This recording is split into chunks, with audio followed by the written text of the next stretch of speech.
నమస్కారం. Public vision వార్తలకు స్వాగతం. నా పేరు కృష్ణకుమార్. వార్తల్లో ముందుగా హెడ్లైన్స్.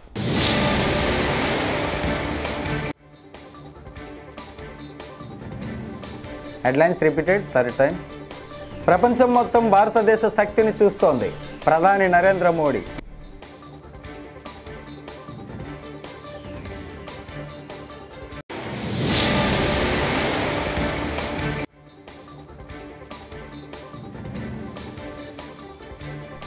మా లక్ష్యం ఇదే. వాట్సాప్ గవర్నెన్స్ పై లోకేష్ వ్యాఖ్యలు.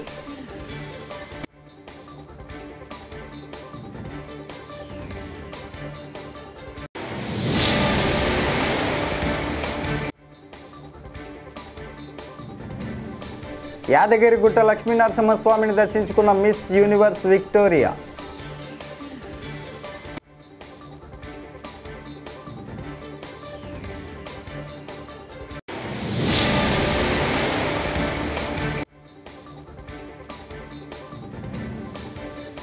ఏడు సెకండ్లలోనే గుండె జబ్బులు నిర్ధారించే యాప్ రూపొందించిన ఎన్ఆర్ఐ విద్యార్థి. ఇక డీటెయిల్స్ చూస్తే, పార్లమెంటులో మంగళవారం ప్రధాని నరేంద్ర మోడీ ప్రసంగించారు. అందరి సహకారంతో మహాకుంభమేళా విజయవంతమైందని ప్రధాని అన్నారు. ప్రపంచం మొత్తం భారతదేశ శక్తిని చూసిందని కొనియాడారు. కుంభమేళాను విజయవంతం చేసిన ప్రజలకు కృతజ్ఞతలు. మన సామర్థ్యంపై ఉన్న అనుమానాలను కుంభమేళా పటాపంచలు చేసింది. ఈ విజయం అందరి కృషి ఫలితమని మోడీ వ్యాఖ్యానించారు.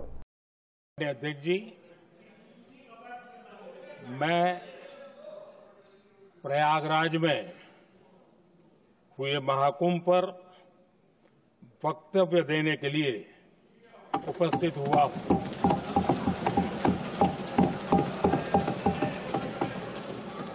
आज मैं इस सदन के माध्यम से कोटि कोटि देशवासियों को नमन करता हूं, जिनकी वजह से महाकुंभ का सफल आयोजन हुआ। महाकुंभ की सफलता में अनेक लोगों का योगदान है। मैं सरकार के, समाज के सभी कर्मयोगियों का अभिनंदन करता हूं। मैं देश भर के श्रद्धालुओं को, यूपी की जनता, विशेष तौर पर प्रयागराज की जनता का धन्यवाद करता हूं। ప్రతి 6 నెలలకు ప్రజలు రెవెన్యూ కార్యాలయాల చుట్టూ ఎందుకు తిరగాలనే ఈ వాట్సాప్ గవర్నెన్స్ సేవలు అందుబాటులోకి తీసుకొచ్చినట్లు మంత్రి లోకేష్ స్పష్టం చేశారు. దీనికోసం కొన్ని చట్టాలను కూడా సవరించాలని భావిస్తున్నామని అన్నారు. క్యూఆర్ కోడ్ సాయంతో ఈ ధృవీకరణ పత్రాలను జారీ చేయబోతున్నామని వెల్లడించారు. గౌరవ సభ్యులు ఇప్పుడే చెప్పినట్లు అవగాహన ఇది ఎట్లా వాడాలనే దానికి కొంచెం ఎస్పెషల్లీ పెద్దవాళ్ళు అంటే వయసులో పెద్దవాళ్ళు కొంచెం ఇబ్బంది పడుతుంది విషయం వాస్తవం అధ్యక్ష. దానికి పెద్ద ఎత్తున క్యాంపెయిన్ కూడా టేకప్ చేయాలి అధ్యక్ష. కొంతమంది గౌరవ సభ్యులు కూడా హై ట్రాఫిక్ లోడ్స్ స్కేలబిలిటీ విషయం కూడా సభ దృష్టికి తీసుకొచ్చారు. అది తప్పనిసరి, ఎందుకంటే సర్వీసెస్ ఎప్పుడు ఎక్కువ అవుతున్నాయి లో అవుతున్నాయని మాకు తెలియట్లేదు. డిపెండెన్సీ కూడా డిపార్ట్మెంట్ పైన ఉంది కనుక కొన్ని సర్వీస్ లెవెల్ అగ్రిమెంట్స్ డిపార్ట్మెంట్ ని ఏర్పాటు చేయమన్నాను. మేము ఒకే లక్ష్యం పెట్టుకున్నాం, 10 seconds లో వాళ్ళు అడిగిన సర్వీస్ మేము అందజేయాలి. That is a single target with 10 నిమిషాలు కాదు, 1 నిమిషం కాదు, 10 సెకండ్లో ఆ సర్వీస్ అందజేయాలనే లక్ష్యంతో మన ప్రభుత్వం పనిచేస్తున్న గౌరవ సభ్యులు తెలుపుతున్నారు అధ్యక్ష. సైబర్ సెక్యూరిటీ కూడా చాలా కీలకమైన విషయం అధ్యక్ష. గౌరవ సభ్యులు చెప్పినట్లు ఇది లాంచ్ చేసినప్పుడు కొంతమంది పేటీఎం బ్యాచ్ లో అనేక పోస్టులు పెట్టారు అధ్యక్ష. నేను కూడా చూశాను. ఆ లాంచ్ చేసిన తర్వాత కోర్టు కేసు ఇష్యూలో నేను విశాఖపట్నం కూడా వెళ్తాం జరిగింది. అక్కడ మీడియా మిత్రులు అడిగినప్పుడు నేను ఛాలెంజ్ చేశాను అధ్యక్ష. ప్రభుత్వ నిధులు కాదు, ఎందుకంటే మా కేశవ్ గారికి ఆల్రెడీ డబ్బులు లేవు, ఆయన చాలా ఇబ్బంది పడుతున్నాడు, మళ్ళీ ఆయన ఏం అడుగుతాంలే అని నేనే ఆ రోజు ఛాలెంజ్ చేశాను. ఎవరన్నా కానీ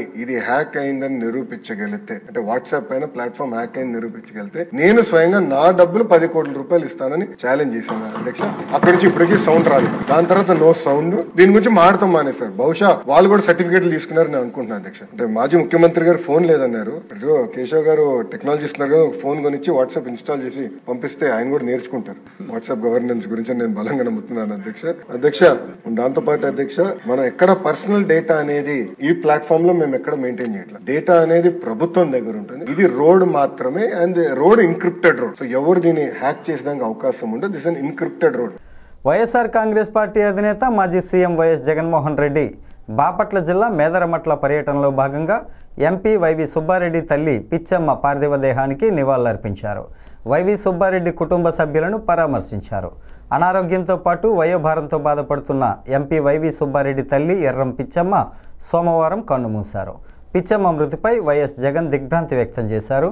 పిచ్చమ్మ ఆత్మకు శాంతి చేకూరాలని కోరుకుంటున్నట్లు తెలిపారు.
కేవలం 7 సెకన్లలోనే గుండె జబ్బులు నిర్ధారించే యాప్ను ఎన్ఆర్ఐ విద్యార్థి సిద్ధార్థ్ రూపొందించాడు.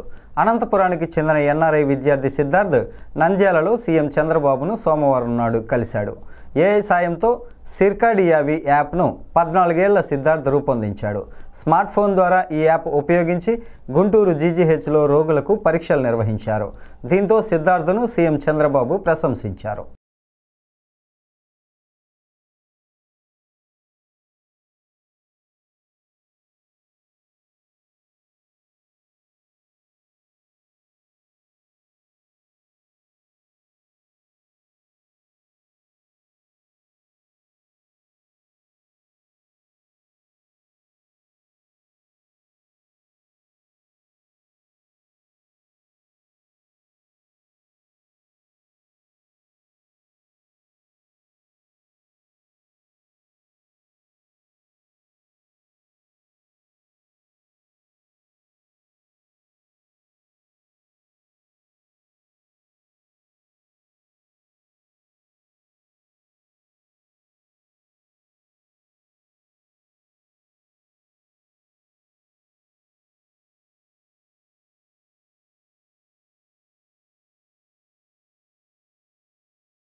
యాదగిరిగుట్ట శ్రీలక్ష్మీ నరసింహస్వామిని Miss Universe Victoria Kjaer Helvig దర్శించుకున్నారు. డెన్మార్క్కు చెందిన ఆమె భారతీయ సాంప్రదాయం ప్రకారం చీర కట్టుకుని ఆలయానికి విచ్చేశారు. ఆమెకు అధికారులు స్వాగతం పలికారు. స్వామివారికి విక్టోరియా ప్రత్యేక పూజలు నిర్వహించారు. దర్శనం అనంతరం ఆలయ అర్చకులు ఆమెకు వేదాశీర్వచనం చేసి తీర్థ ప్రసాదాలను అందజేశారు.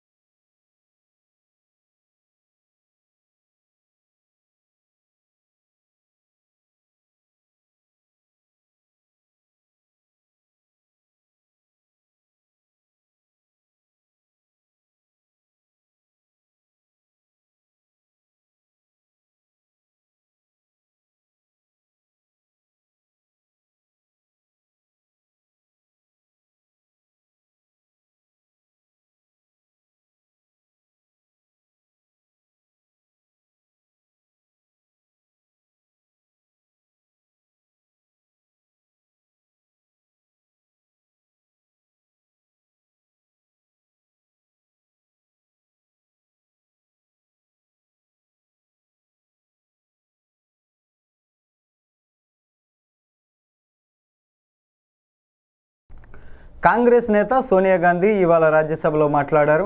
కాంగ్రెస్ హయాంలో తీసుకువచ్చిన గ్రామీణ ఉపాధి హామీ పథకం మన్రేగా కింద ఇచ్చే కనీస వేతనాన్ని 400కు పెంచాలని ఆమె డిమాండ్ చేశారు. గ్రామీణ ఉపాధి హామీ పథకం కింద పని దినాలను 100 నుంచి 150 రోజులకు పెంచాలని సోనియా గాంధీ ప్రభుత్వాన్ని కోరారు. మన్రేగా ద్వారా ఉద్యోగం, ఆర్థిక భద్రత కల్పించేందుకు ఈ చర్యలు అవసరమని ఆమె తెలిపారు. Of this House to an issue of urgent national importance, the right to employment under the Mahatma Gandhi National Rural Employment Guarantee Act, Mahatma Gandhi Narega, also known as Manrega, enacted by the then UPA government in 2005 under the leadership of Prime Minister Dr. Manmohan Singh Ji. This landmark legislation has been a crucial safety net for millions of rural poor. However, it is deeply concerning that the present BJP government has systematically undermined the scheme. The budget allocation remains stagnant at rupees 86,000 crores, a 10-year low as a percentage of GDP. When adjusted for inflation, the effective budget has declined by rupees 4,000 crore. Moreover, estimates suggest that nearly 20% of the allocated funds will be used to clear pending dues from previous years.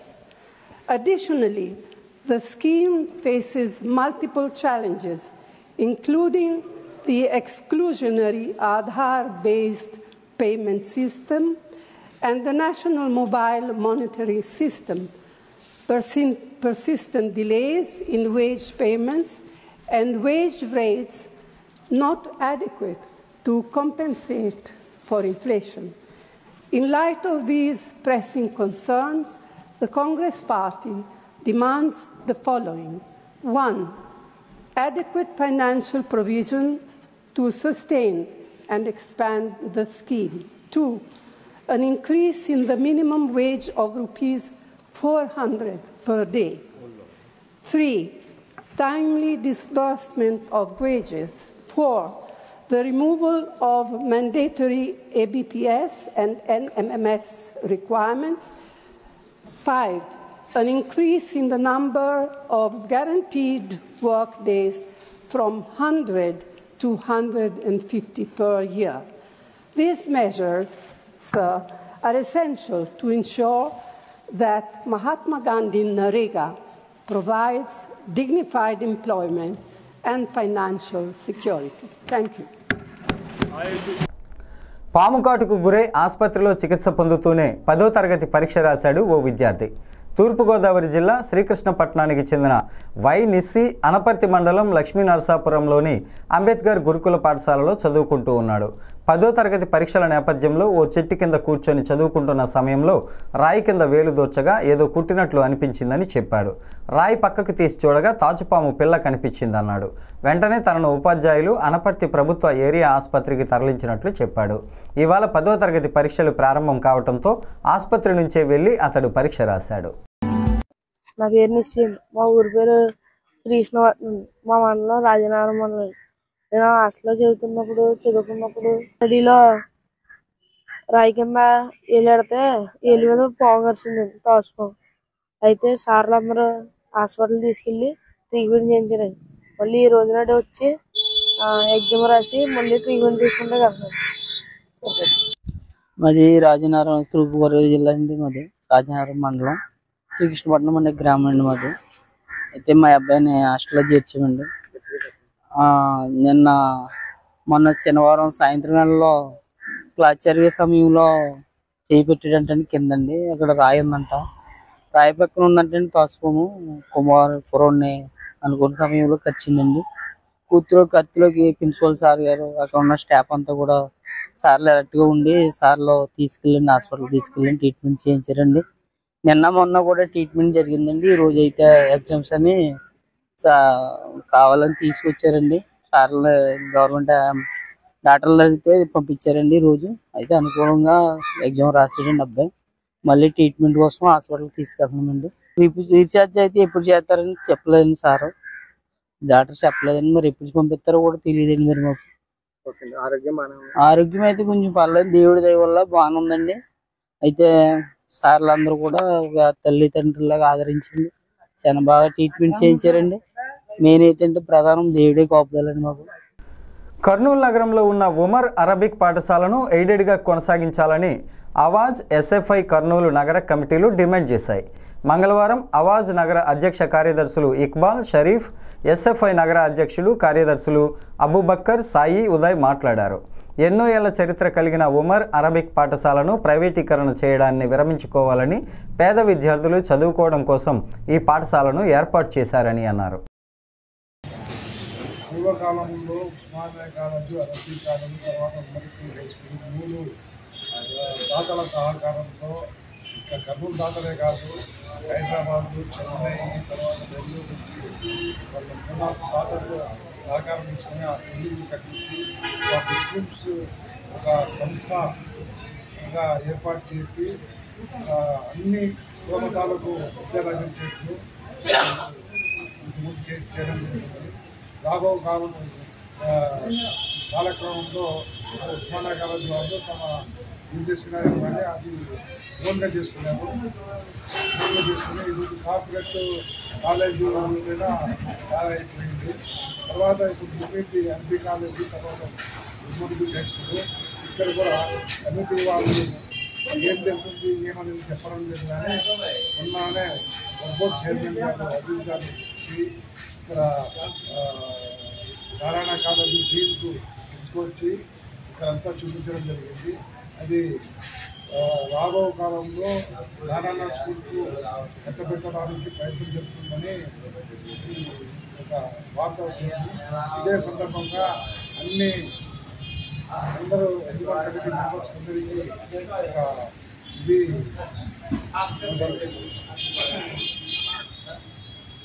అలాగే ఏమైతుందని జరగడానికి వాళ్ళ నుంచి answer లాగడానికి ప్రయత్నం జరిగింది. కానీ ఏ ఒక్క committee member కూడా. విజయవాడ ఇందిరాగాంధీ మైదానంలో ఎమ్మెల్యే, ఎమ్మెల్సీల క్రీడా పోటీలకు సర్వం సిద్ధం చేశారు. సోమవారం క్రీడా శాఖ మంత్రి మండిపల్లి రాంప్రసాద్ రెడ్డి, సాప్ చైర్మన్ రవినాయుడు ఇండోర్ స్టేడియంలో షటిల్ ప్రాక్టీస్ చేసిన సాప్ చైర్మన్తో కలిసి మంత్రి రాంప్రసాద్ రెడ్డి ఏర్పాట్లను మంగళవారం పరిశీలించారు. అందరము ఎమ్మెల్యేలు, మంత్రులు అందరూ కలిసి ఇక్కడ ఇందిరాగాంధీ ప్రాంగణంలో శాసనసభ, శాసన మండలి క్రీడా పోటీలు జరుగుతూ ఉంది. దీనికి ఇక్కడ మా గౌరవ షాప్ చైర్మన్ రవినాయుడు గారు, మేము కలిసి ఇక్కడ దిగ్విజయంగా అరేంజ్మెంట్ చేయడం జరిగింది. గత 5 సంవత్సరాల్లో క్రీడాలోకాన్ని పక్కన పెట్టేసి ఎక్కడ ఏ విధమైన క్రీడలు జరుపుతున్న ఆ ప్రభుత్వం ఉంటే, ముఖ్యంగా ఈ ప్రభుత్వం ఏర్పాటైన తర్వాత శాసనసభ్యులకు కూడా ఇక్కడ క్రీడా పోటీలు నిర్వహించి రాష్ట్రంలో ఉన్న క్రీడాకారులందరినీ ప్రోత్సహించే విధంగా ఇలాంటి కార్యక్రమాలు చేపట్టడం జరుగుతూ ఉంది. దానిలో ముఖ్యంగా ఈ 3 దినాలు ఇక్కడ శాసనసభ్యులు ఎవరైతే ఉన్నారో శాసన మండలి సభ్యులు ఇక్కడ క్రీడా పోటీలు వివిధ విభాగాలు సుమారు 9 విభాగాల్లో ఇక్కడ పోటీ పడడం జరుగుతుంది. 20వ తారీఖున గౌరవ ముఖ్యమంత్రి గారు ఫైనల్లో అటెండ్ అవుతారు. అక్కడ బహుమతుల ప్రదానం కూడా జరుగుతుంది. ముఖ్యంగా మేము ఒకటే చెప్తాం, మొట్టమొదటిగా శాసనాలు చేసే శాసనసభ్యులు, శాసన మండలి సభ్యులు కూడా ఈ క్రీడలను ప్రోత్సహిస్తే రేపు తమ నియోజకవర్గాల్లోనైతేనే తమ ప్రాంతాల్లో కూడా క్రీడాలోకం ముందుకెళ్లే విధంగా చర్యలు తీసుకోవడం జరుగుతుంది. కాబట్టి తప్పకుండా ఈ కార్యక్రమాన్ని విజయవంతం చేయవలసిందిగా అందరు శాసనసభ్యులందరినీ కోరుకుంటున్నాం. అలాగే ఈ కార్యక్రమాన్ని ఎవరైతే దిగ్విజయంగా దీనికి తోడ్పాటు అందిస్తున్న మా శాప్ అధికారులకు, ఇక్కడ ఉన్న యంత్రాంగానికి ప్రతి ఒక్కరికి ధన్యవాదాలు తెలియజేస్తున్నాం. కరెంటు బిల్లులో పెనాల్టీలు వస్తున్నాయని కన్జ్యూమర్స్కి అనుమానాలు ఉన్నాయని, దానికి కారణాలను విద్యుత్ శాఖ ఈ 7 కొండలు మంగళవారం నాడు తెలియజేశారు. చిలకలూరిపేటలో మాట్లాడుతూ కరెంటు ఉత్పత్తి రేట్లు పెంచినా మేము యూనిట్ రేట్లు పెంచలేదన్నారు. గత సంవత్సరం వాడకంలో ఉన్న యూనిట్ల ద్వారా లాభ నష్టాలు బేరీజు వేశామన్నారు. వినియోగదారులను గమనించాలని, కన్జ్యూమర్లను ఇబ్బంది పెట్టాలని లేదన్నారు. ఎలక్ట్రిసిటీ డిపార్ట్మెంట్ తరఫున నా నమస్కారాలు తెలియజేస్తున్నాను. చాలామందికి కరెంటు బిల్లులో 4 పెనాల్టీలు వస్తున్నాయి అనే అనుమానం ఉన్నది. దీనికి కారణం ఏంటంటే, మనం మార్కెట్లో ఏదైనా ఒక వస్తువు కొన్నప్పుడు అప్పుడున్న రేట్ని మనం కొంటాము. నెక్స్ట్ డే కనుక వెళ్తే నెక్స్ట్ డే రేటు పెరిగితే అదే రేటు పెరిగిన రేటుకి మనం కొంటాము. 12 నెలల పాటు మేము మాకు కరెంటు ఉత్పత్తికి కావలసిన వస్తువుల రేట్లు పెరిగినప్పటికి కూడా మేము పెంచటం లేదు. దీనివల్ల గత సంవత్సరంలో వాడకంలో ఉన్న యూనిట్లు మేము లాభ నష్టాలు వేసుకుంటే అప్పుడు ఆ పెనాల్టీని అప్పుడు వాడుకున్న కన్జ్యూమర్స్ మీద వేయటం జరుగుతుంది. దీన్ని గమనించాల్సిందిగా కోరుతున్నాను. 2014 నుంచి 19 వరకు వాడుకున్న యూనిట్లకి దాదాపు ఇంకొక 4 నెలలు కడితే ఆ పెనాల్టీ అయిపోతుంది. అట్నే 22-23లో ఇంకొక 7 నెలలు కడితే అది అయిపోతుంది. అట్నే 23-24లో ఇంకొక 7 నెలలు కడితే అయిపోతుంది. ఇక నెక్స్ట్ నుంచి అనేది ఒక 2 నెలల ముందు లాభ నష్టాలు మేము చూసుకొని ఆ నెక్స్ట్ మంత్ మేము వెళ్ళిపోతున్నాము. ఇంకా సంవత్సరాల తరబడి మేము పెనాల్టీ సిస్టమ్ అనేది దాదాపుగా రాకపోవచ్చు. వినియోగదారులందరూ దీన్ని గమనించాల్సిందిగా కోరుతున్నాము. మేము కావాలని కన్జ్యూమర్ని ఇబ్బంది పెట్టాలని మా ఉద్దేశం కాదు. మన సంస్థని కాపాడుకుంటే మీకు నిరంతరాయంగా కరెంట్ని ఇవ్వడానికే మా ధ్యేయము. తక్కువ రేట్లో ఇవ్వాలనే మా కాన్సెప్ట్. కాబట్టి దీన్ని గమనించి వినియోగదారులు మాకు కరెంటు బిల్లు చెల్లించాలని కోరుతున్నాం. నర్సరావుపేటలోని సత్తెనపల్లి రోడ్లో ఆవుల సత్రం సమీపంలో కత్వా చెరువు కాలువ ఆక్రమణలపై కలెక్టర్కు ఫిర్యాదు చేశామని పీడీఎం జిల్లా కార్యదర్శి రామకృష్ణ అన్నారు. ఈ సందర్భంగా మంగళవారం వారు మాట్లాడుతూ సత్తెనపల్లి రోడ్డులో ఆవుల సత్రం పక్కన కత్వా చెరువు కాలువను భూ కబ్జాదారులు ఆక్రమించి షెడ్లు, షాపింగ్ కాంప్లెక్స్ నిర్మించారని, పట్టణ ప్రజలు వర్షాకాలం వరద ముంపునకు గురయ్యే అవకాశం ఉంటుందని అన్నారు. నరసరావుపేట పట్టణం సత్తెనపల్లి రోడ్డులో ఉన్నటువంటి ఆవుల సత్రం పక్కనే నరసరావుపేట పట్టణ ప్రజలు వాడుతున్నటువంటి మురుగునీరు పోవడం కోసం కత్వా చెరువు కాలువ అనేది సుమారు 10 తూములతో ఉంది. అలాంటి కాలువను మొత్తంగా పట్టణానికి సంబంధించిన భూ కబ్జాదారులు ఆక్రమించి వాళ్ళు వ్యాపార సముదాయాలు కట్టడం జరిగింది. మొత్తంగా 10 తూములున్న ఈ కాలువను కేవలం 4 తూములు కుదించేసి ఆ స్థలం మొత్తం ఆక్రమించారు. రోడ్డుకి ఇరువైపులా వ్యాపార సముదాయాలు కట్టారు. గతంలో అనేక మార్లు మేము ఈ ఆక్రమణను తొలగించాలని చెప్పి పెద్ద ఎత్తున ఉద్యమించడం జరిగింది. దానిలో భాగంగా ఈరోజు గ్రీవెన్స్ డేలో పల్నాడు జిల్లా కలెక్టర్ గారిని కలిసి కత్వా చెరువు ఆక్రమణ అనేది పూర్తిగా తొలగించాలని, ఎవరైతే ఇప్పటికే నిర్మాణం చేస్తున్నారో ఆ నిర్మాణాలని తొలగించేసి గతంలో ఏ విధంగా కాలువ ఉందో అదే విధంగా కాలువ పునరుద్ధరణ చేయాలని చెప్పి మేము అధికారులను కోరడం జరిగింది. కలెక్టరేట్ అధికారులు స్పందించి రేపు ఉదయాన్నే తక్షణమే మున్సిపల్ కమిషనర్ గారు, పోలీసు వారు, దానికి సంబంధించిన ఇరిగేషన్ అధికారులు అందరూ వెళ్ళి ఎవరైతే ఆక్రమణ కట్టడాలు కట్టారో వాటన్నింటినీ తొలగించాలని చెప్పి ఆదేశాలు ఇవ్వడం జరిగింది. ఈ విధంగా ఆదేశాలు ఇచ్చినటువంటి అధికారులకు దేశభక్త ప్రజాతంత్ర ఉద్యమంగా మేము చాలా అభినందనలు తెలియజేస్తూ ఉన్నాం. వీటిని తొలగించడం ద్వారా పట్టణంలో ప్రజలందరూ కూడా రాబోయే రోజుల్లో వరద ముంపులకు గురి కాకుండా ఉంటారు. మురుగునీరు వెళ్ళడానికి కూడా మార్గం సుగమం అవుతుందని చెప్పి మేము దేశభక్త ప్రజాతంత్ర ఉద్యమంగా కలెక్టర్ గారిని కోరడం జరిగింది. వారు స్పందించడం అనేది చాలా అభినందనీయం. 5 అంతర్జిల్లా దొంగలను అరెస్టు చేసినట్లు ఎస్పీ మణికంఠ మంగళవారం నాడు తెలిపారు. ఒంటరి మహిళల మెడల్లో ఉన్న బంగారు ఆభరణాలు, బైకులు, ఆలయాల్లో చోరీకి పాల్పడుతున్న ముఠాను అరెస్టు చేశామని అన్నారు. 35 లక్షల విలువైన బంగారు ఆభరణాలు, 3 కేజీల 150 గ్రాముల వెండి, 2 బైకులు, టీవీని వారి నుంచి స్వాధీనం చేసుకున్నామని అన్నారు. హేమచంద్ర, సురేష్, మస్తాన్, వరప్రసాద్, సంజయ్ కుమార్లుగా నిందితులను గుర్తించామని అన్నారు. ఈరోజు చిత్తూరు జిల్లాలో పూతలపట్టులో నమోదైన ఒక కేసులో మొత్తం 5 ముద్దాయిల్ని మనం అరెస్ట్ చేయడం జరిగింది. ఈ 5 ముద్దాయిలు కూడా వివిధ జిల్లాలో, మనం ఒక చిత్తూరు జిల్లా కాకుండా తిరుపతి, కడప, ప్రకాశం, గుంటూరు పలు జిల్లాలలో కూడా వీళ్ళు అన్ని రకాల క్రైమ్స్ చేస్తుంటారు. వీళ్ళు చైన్ స్నాచింగ్స్ చేస్తుంటారు, ఏవైతే సరే లాక్స్ చేస్తున్నాయో ఆ హౌసెస్ బ్రేక్ చేస్తుంటారు, 2 వీలర్ అఫెన్సెస్ చేస్తుంటారు, ఇంట్లో ఉన్న టీవీలు అవి కూడా తీసుకొని వెళ్ళిపోతుంటారు, బంగారము, వెండి. ఇంతేకాక టెంపుల్స్ ఏవైనా ఉన్నా టెంపుల్స్ని కూడా వీళ్ళు రెక్కి చేసి టెంపుల్స్లో ఉండే విలువైన వస్తువులు కూడా తీసుకురావడం జరుగుతుంది. వివరాల్లోకి వెళ్తే ఈ నెల 6వ తారీఖు మార్చిలో ఒక బైక్ మన పూతలపట్టు మండలంలో థెఫ్ట్ అయిందన్న సమాచారం మేరకు మనం ఇన్వెస్టిగేషన్ స్టార్ట్ చేయడం జరిగింది. ఈ ఎంక్వైరీలో భాగంగా వివిధ సీసీ కెమెరాలు చుట్టుపక్కల ఎంక్వైరీస్ చేసుకుంటూ వెళ్తుంటే ఒక పర్సన్ని మనం ఐడెంటిఫై చేసాము. సో ఆ పర్సన్ ఎవరు, అతను ఎక్కడెక్కడ ఇన్వాల్వ్ అయి ఉన్నాడు, ఇలాంటి ఇన్ఫర్మేషన్ గ్యాదర్ చేస్తుంటే మనకి బయటకు తెలిసిన వివరాలు ఏంటంటే ఇందులో A1. ఈ వార్తలు ఇంతటితో సమాప్తం. నమస్కారం.